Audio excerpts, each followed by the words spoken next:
The year was 1891, and the Ozarks of Missouri carried a quiet heaviness that clung to the land like a low mist. The hills rolled endlessly, thick with oak and hickory, and the small communities scattered through the valleys clung to routines as old as the soil. Life here was slow, deliberate, and built around hard work. Families rose with the sun, tended their farms, shared meals by lantern light, and lay their heads down knowing tomorrow would bring more of the same. There was comfort in this rhythm, but also an isolation that made rumors travel faster than carriages ever could. What outsiders might have called peaceful, the locals knew was a place where secrets could be buried for years, where suspicion lingered but seldom left the boundaries of a neighbor's porch. In the heart of one such town, tucked off a rutted dirt road that seemed to lead to nowhere, stood a boarding house. To passing travelers, it looked unremarkable. Just another wooden building with its paint long since peeled by rain and summer sun, shutters hanging crooked and smoke curling from the chimney like a sign of warmth. Yet to those who stayed inside, it promised rest and food after days of hard travel. Caravans of peddlers, farmhands seeking work, and men chasing opportunities stopped there, grateful for a roof over their heads and stew simmering on the stove point. Two sisters ran the boarding house. Their presence filled the rooms more than the furniture ever could. On the surface, they seemed ordinary enough. Two unmarried women managing a home together, making ends meet by offering beds and meals. In an era when women had little say in how their lives unfolded, especially outside of marriage, the sisters appeared almost self-sufficient, a rare sight in these hills. They carried themselves with quiet authority, rarely questioned by those who paid their rent and moved on.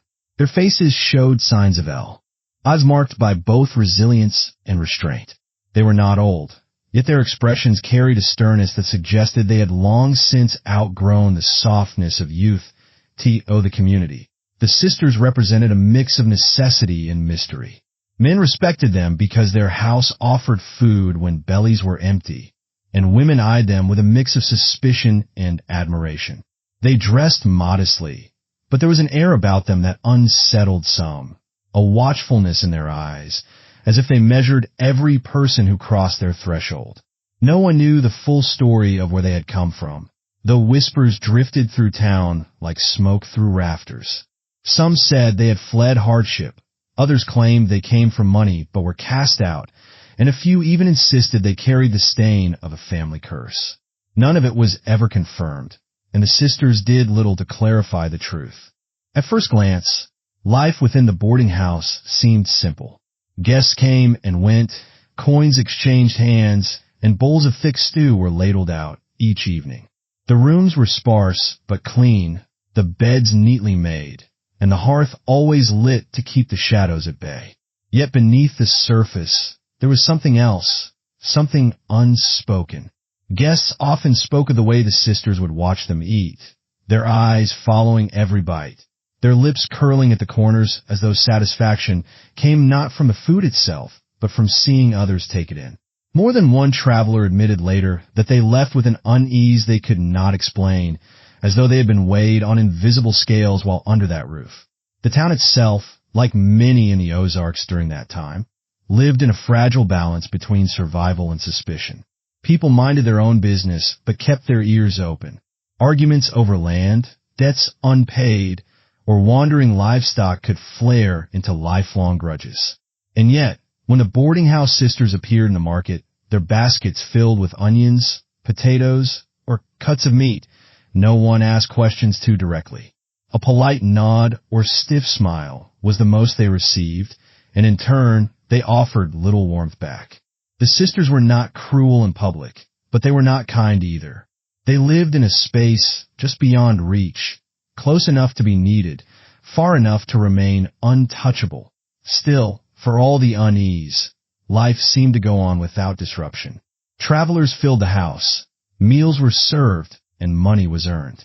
It was only when whispers began to grow, rumors of men who had stayed at the boarding house but were never seen again, that the cracks in this fragile world began to show.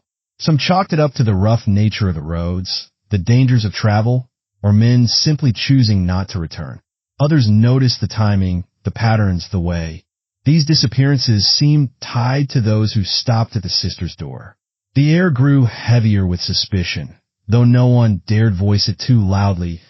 In the quiet of those evenings, as stew bubbled in the pot, and the sisters ladled it out with steady hands, an unease seeped into the town like the slow drip of water wearing away stone.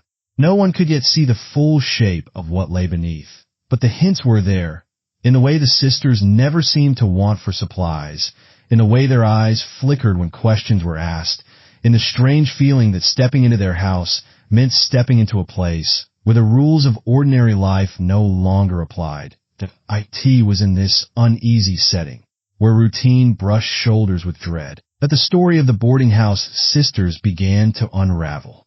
A tale of hunger, power, and control, one that would leave scars not just on the land, but on the very way neighbors looked at each other.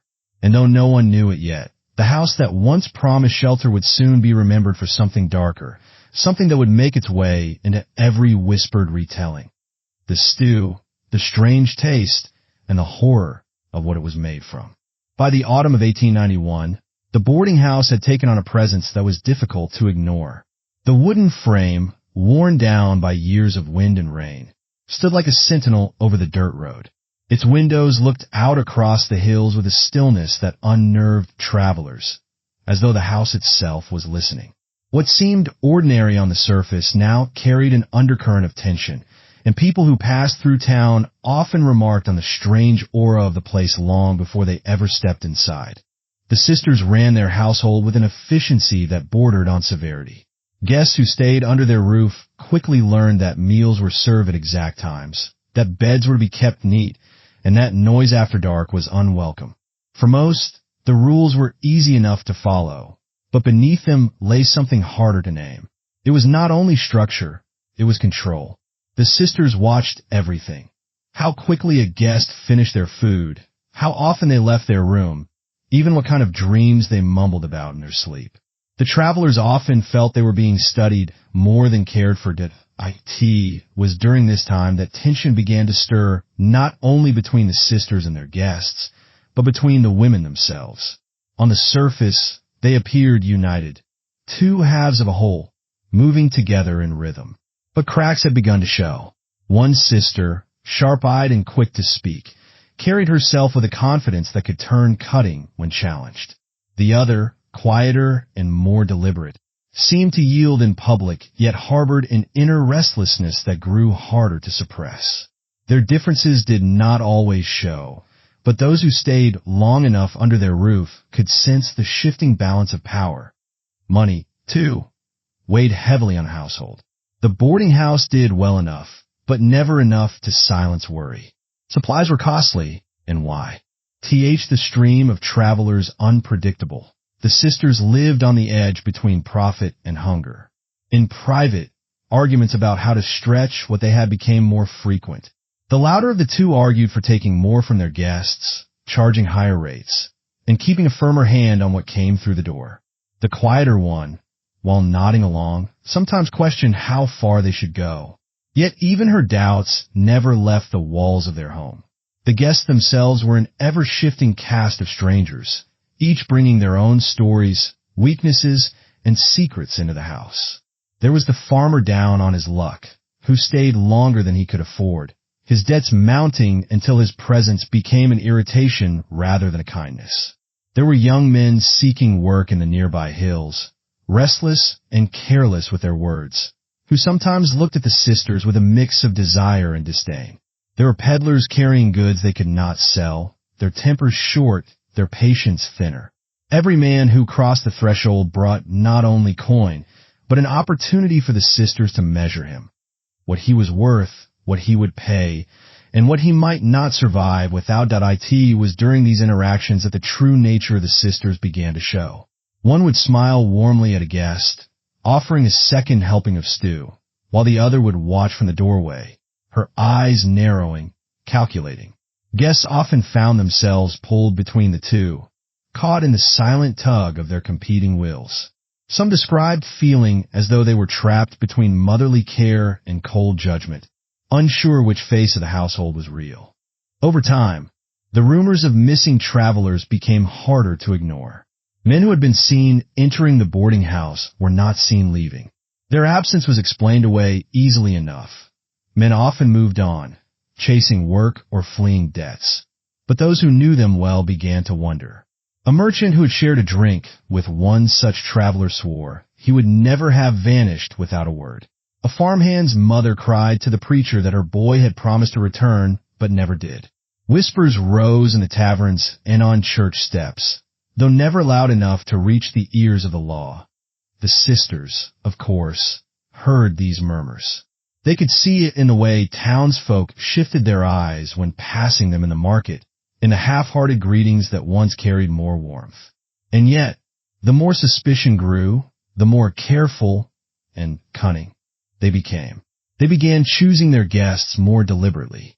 Those with families waiting back home were less likely to be invited to stay. Those with no ties, no one to miss them, lingered longer at their table.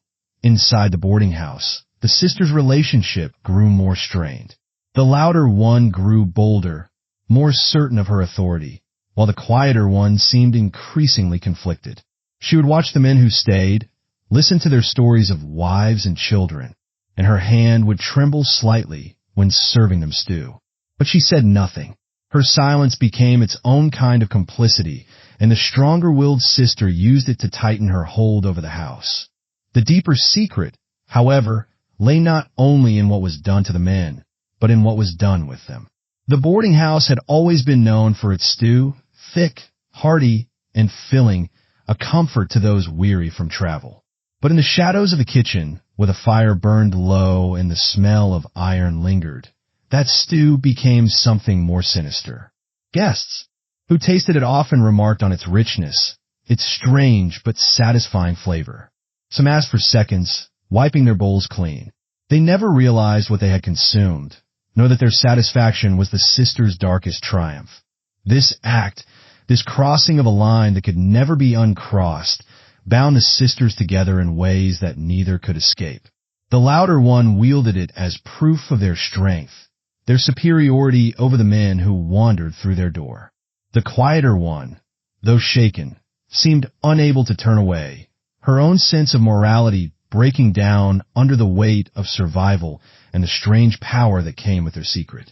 Each meal served became both a risk and a victory, a reminder that they lived outside the rules of ordinary life. As the weeks passed, the tension inside the house grew unbearable. Guests noticed the sharpness in the sisters' voices when they spoke to each other, the way silence would fall suddenly during meals, as though something unspoken hovered between them.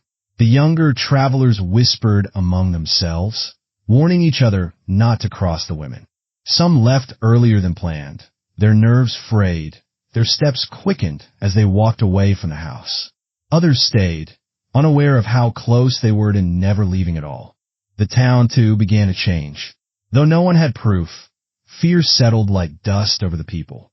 Farmers avoided the boarding house when possible. Merchants muttered that they would rather lose coin than dine at that table. Still, some could not resist the lure of a cheap meal or a bed on a stormy night. Poverty, hunger, and hardship made people take chances they would later regret. And so the sisters carried on, their lives a dangerous balance of secrecy and exposure. Every missing man drew them closer to discovery. Yet every meal served kept them alive another day. Inside their walls, they fought, sometimes with words, sometimes with silence, about how far they had gone, about whether they could ever stop. But there was no stopping. They had stepped too far beyond the point of return, and each day only dragged them deeper into the darkness they had chosen. The breaking point was not yet here, but it loomed. The sisters knew it. The town felt it. Even the travelers sensed it in the heaviness of the air, in the way the sisters' eyes followed them as they raised their spoons. Every choice, every argument, every missing man brought the story closer to its terrible conclusion, and the house that once seemed a place of refuge now stood as a silent warning. No one could stay here without leaving a piece of themselves behind. The night it happened was colder than most, the kind of chill that seemed to seep into the bones no matter how close one sat to the fire. The wind cut sharply through the hollows of the Ozarks, rattling loose shutters and whistling through the cracks of the boardinghouse walls. Inside, the hearth burned low, shadows flickering against the wooden beams, stretching tall and thin like watchful figures. A stew simmered on the stove, thick and dark, the air heavy with the scent of onions, grease, and something faintly metallic that clung to the back of the THR. That evening, a traveler had arrived later than usual, his boots caked in mud, his shoulders slumped for miles on the road. He was not wealthy, not powerful, just a man carrying little more than a satchel and his own exhaustion. But there was something about him, perhaps the easy way he laughed when he first greeted the sisters, or the way his eyes softened when he thanked them for the meal, that unsettled the balance of the house. He did not treat them as mere innkeepers or shadows in the background. He looked at them as though they were human, and in that recognition, something dangerous stirred. The louder sister, always the one to set the tone, watched him closely as he ate. Each spoonful he raised seemed to spark a deeper irritation in her. His comfort at the table, his casual kindness, threatened her control. In her mind, kindness was weakness, and weakness had no place here. She had built her identity on power, on turning others into prey. To have a man sit across from her, unguarded and gentle, made her restless, almost insulted. The quieter sister felt something else entirely. She listened to his stories of the road, of his small family back east, of how he longed to earn enough to send money home. There was warmth in his voice that unsettled her differently. It reminded her of a life she had not lived, of choices she no longer had. For a brief moment, she felt the ache of what they had become, of the line they had crossed so many times that she no longer recognized her own reflection. Her hands trembled slightly as she poured his drink, her eyes lingering on him as though searching for an excuse to spare him. But the louder sister had already decided. The moment came swift and merciless. After the meal, when the guest retired to his room, the house grew silent except for the creak of the floorboards. The sisters exchanged a look, one cold and unyielding, the other heavy with dread. In that silence, everything was decided. The louder one took the lead, a knife glinting faintly in her hand, its edge catching the weak glow of the firelight. The man, weary from travel, had just removed his boots when the door creaked open. He turned, confusion flickering across his face. Before he could speak, before he could ask what was wrong, she was upon him. The blade struck with a force that silenced the room, the sound of steel against flesh cutting through the night louder than the wind outside. His gasp, sharp and wet, echoed against the walls. His hands reached out instinctively, clutching at nothing, at air, at hope that was already gone. The quieter sister stood frozen in the doorway, her breath caught in her chest, her heart pounding like a drum. She wanted to scream, to pull her sister away, to undo what was happening, but her body betrayed her. Fear pinned her to the floor, and with every movement, every strike, her silence became a consent she could never take back. The man collapsed to the floor, his blood seeping into the wood, dark and sticky. The sisters stood over him, the air thick with the smell of iron and sweat. His final breath rattled out, a soft, broken sound that seemed to hang in the air long after his body stilled. For a moment, the house was utterly silent. It was then that panic set in, not for the louder sister, whose eyes burned with a cold fire, but for the quieter one. She trembled violently, her stomach twisting while rising in her throat. She pressed her hands to her face as tears blurred her vision, whispering broken words that made no sense. Her sister, Weaver, stood tall, her chest heaving, her grip on the knife steady. To her, this was not panic, it was necessity. Another act in the ritual of survival they had carved out for themselves. The immediate aftermath was chaos in slow motion. The louder sister barked orders, her voice low and sharp, demanding water, cloths, and buckets. The quieter one obeyed, her body moving out of instinct while her mind screamed against it. Together they worked quickly, dragging the man's body from the room, scrubbing the blood from the boards, stoking the fire to mask the metallic scent in the air. The knife was washed, dried, and hidden away. The satchel was rifled through, coins pocketed, his few belongings set aside to be sold or discarded. But the worst part came when the louder sister turned her attention to the stew. With a chilling efficiency, she spoke of what must be done, of how nothing could go to waste, of how they would keep their secret as they always had. The quieter one begged, her voice breaking, her hands shaking, for her to stop, to spare at least this man from what they had done to others. But her pleas were met with silence, with the cold, determined stare of a woman who believed there was no turning back. And so, under the cloak of night, the work continued. The body was stripped, divided, transformed from human to sustenance in a kitchen that reeked of death and fire. The sisters moved like shadows, one with grim purpose, the other with hollow despair. Every cut, every motion carved itself into the quieter sister's mind, a memory she would carry long after the house itself was gone. By dawn, the house looked untouched. The floors were scrubbed, the bed remade, the satchel tucked away. The stew simmered on the stove once more, rich and dark, its steam curling toward the ceiling. To anyone who entered, it would appear as though nothing had happened. But beneath the surface, beneath the walls and the floorboards, the house had absorbed yet another crime, another soul lost to the hunger that drove the sisters. The louder one sat by the fire, her face calm, her hands steady as though nothing in the world could shake her. The quieter one, however, sat apart, her eyes wide and glassy, her body trembling with the weight of what they had done. She could still hear his gasp, still see his eyes widening in shock, still feel the moment when she did nothing to stop It was in that silence, as the morning light crept through the cracks, that the sisters drifted further apart than ever before. One had embraced the darkness fully, her path set in blood and fire. The other was drowning in it, suffocating under the knowledge that she had become part of something she could never undo. The boarding house stood quiet as the day began, smoke curling lazily from the chimney, the hills around it alive with bird song and wind. To the outside world, it was another morning in the Ozarks. Inside, however, the sisters sat in the aftermath of horror, one hardened, the other unraveling, both bound forever by what had unfolded in the stillness of that terrible night. The days following the killing carried a heaviness that pressed down on the boarding house like a storm cloud refusing to move. To outsiders, life appeared to go on as usual. Smoke rose from the chimney, stew simmered on the stove, and travelers continued to arrive and leave. Yet inside those walls, the air was thick with something no scrubbing or sweeping could erase. The man's absence, though explained away by Teach. A louder sister, as just another traveler moving on, clung like a shadow in every corner of the house. The quieter sister felt it most.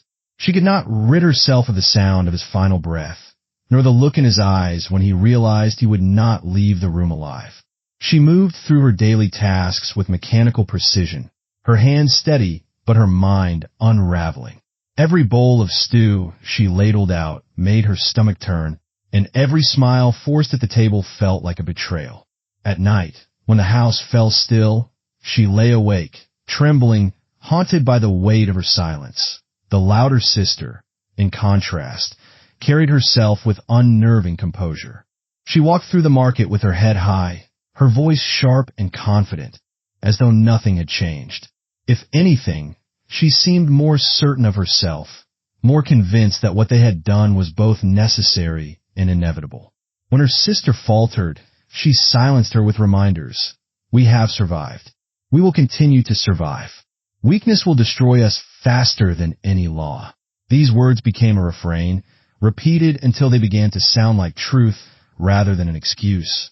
But survival had its cost. Whispers grew louder in the town, and the sisters could feel it in every glance cast their way. The missing man had left behind no fortune, but he had left behind questions.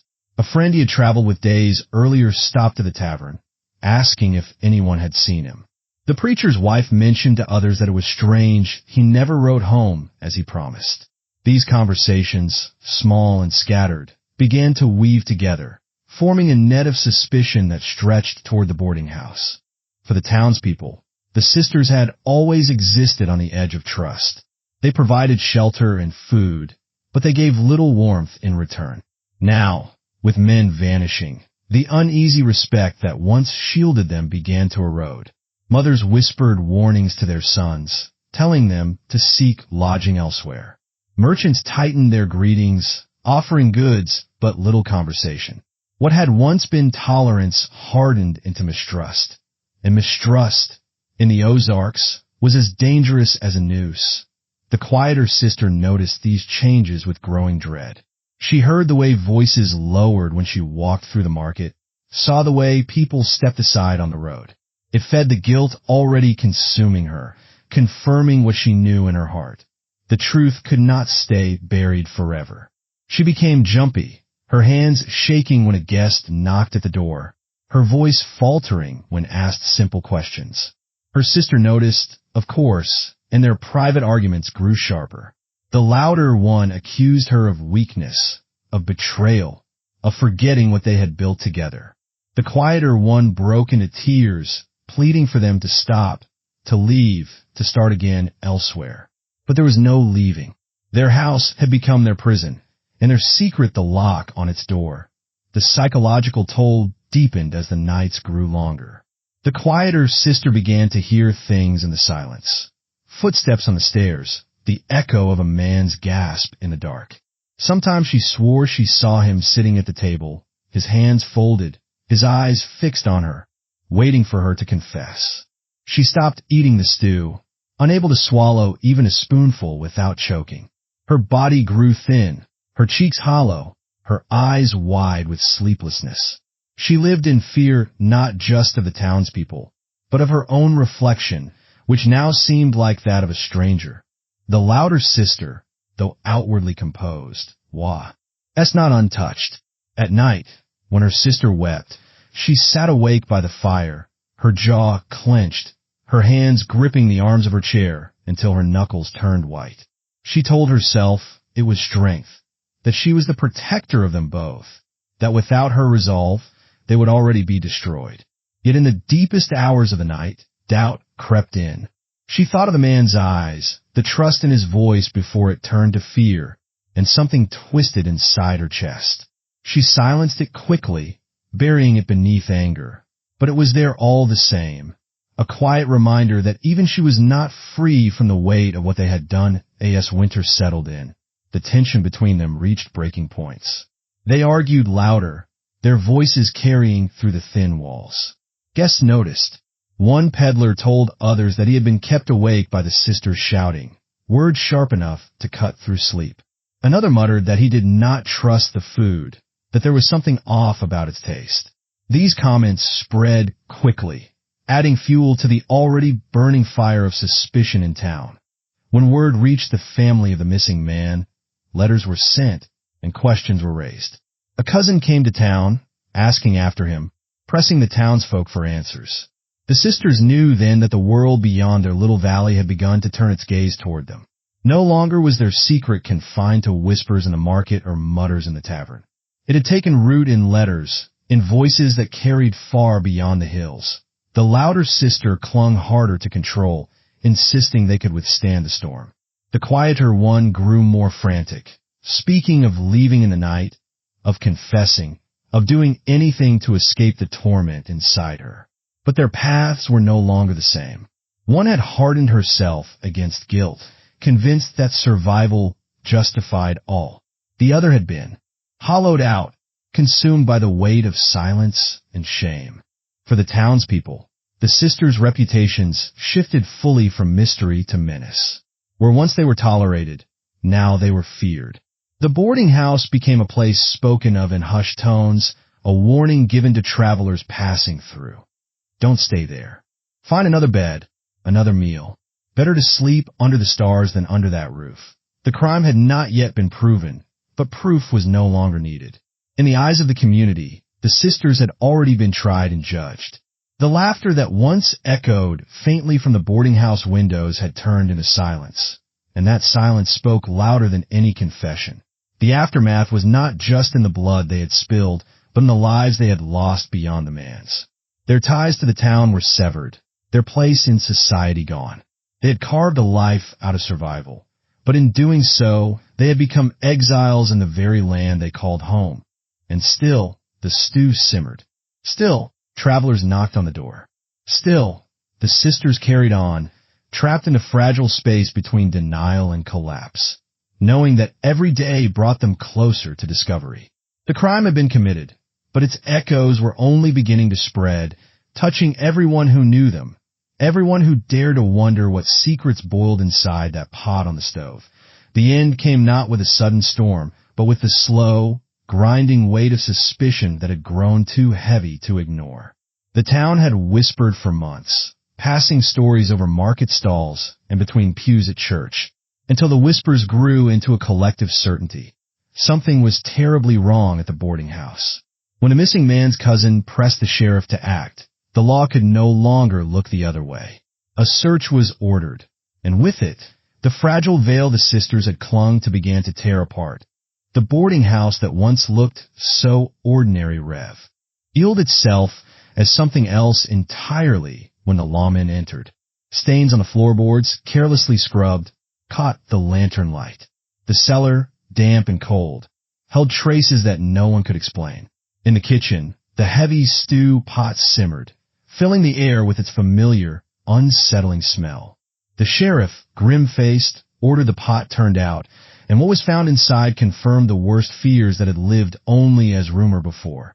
The arrest came swiftly, though not without chaos. The louder sister fought, spitting curses and clawing at the men who bound her hands. Her fury was a shield, a last desperate attempt to maintain the control she had wielded for so long. The quieter sister, by contrast, collapsed into sobs, her body limp as she was led from the house. She did not resist. In truth, she seemed almost relieved, as though the burden of silence she had carried had finally broken. The trial that followed was less a search for truth than a spectacle. The courthouse filled each day with townsfolk eager to hear the details, to have their suspicions confirmed, to see the women who had lived among them exposed for what they were. Testimonies painted the sisters in stark contrast. One as a monster who led with cold precision, the other as a weak accomplice, too frightened to resist, but too complicit to be innocent. The louder one never wavered, her chin high, her words sharp. She denied nothing, instead insisting that they had done what was necessary to survive, that men had always used and discarded women like them, and that she had simply turned the tables. The quieter sister broke you questioning.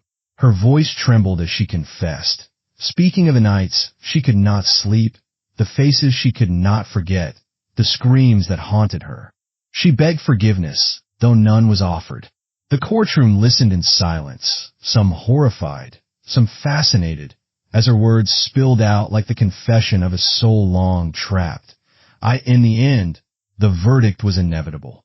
The louder sister was sentenced to hang, her unrepentant defiance sealing her fate. The quieter one was spared the gallows but condemned to spend the rest of her life behind stone walls, her punishment shaped as much by pity as by judgment. Justice, in the eyes of the community, had been served, though not without unease. Some felt both deserved the rope, and others wondered if the quieter one had not already endured a sentence of her own making.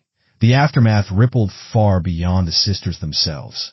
The boarding house stood empty, its windows dark, its walls soaked with a history too foul to be forgotten. Travelers avoided the road entirely, preferring longer routes to spare themselves the sight of the cursed house. Parents used the story as a warning to their children, a tale whispered at night about the dangers of hunger, greed, and trusting strangers. The sisters became legend in the Ozarks, their names spoken with the same chill as ghost stories, a reminder of how evil could live behind the most ordinary doors. The town itself changed in their wake. People grew more cautious, more suspicious of outsiders, and even of one another. The ease with which the sisters had carried out their crimes forced neighbors to question how well they truly knew those around them. Trust, once fragile, became brittle.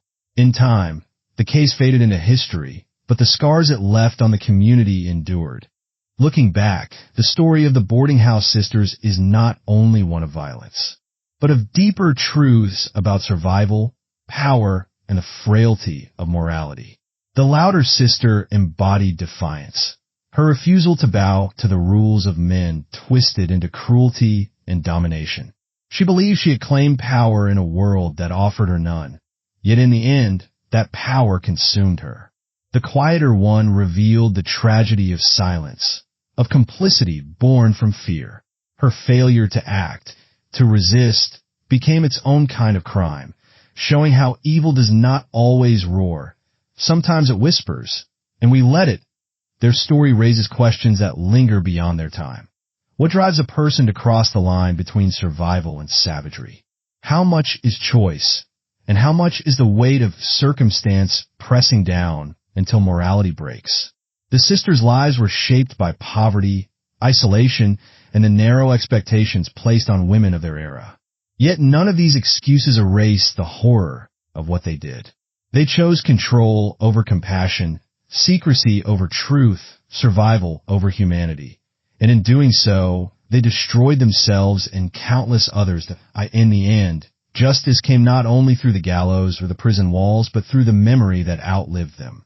Their names became warnings, their house a ruin that stood long after they were gone, reminding all who passed of the thin line between ordinary life and unspeakable horror. The boarding house, once a place of shelter, had been transformed into a symbol of betrayal, of trust twisted into something monstrous. And perhaps that is the true legacy of the sisters. Not just the crimes themselves, but the reflection they forced upon those left behind. The uneasy recognition that under the right conditions, beneath the pressures of hunger, fear, and anger, anyone might be capable of stepping across that same line. Their story is a reminder that morality is fragile, power corrupts, and silence can be as dangerous as cruelty.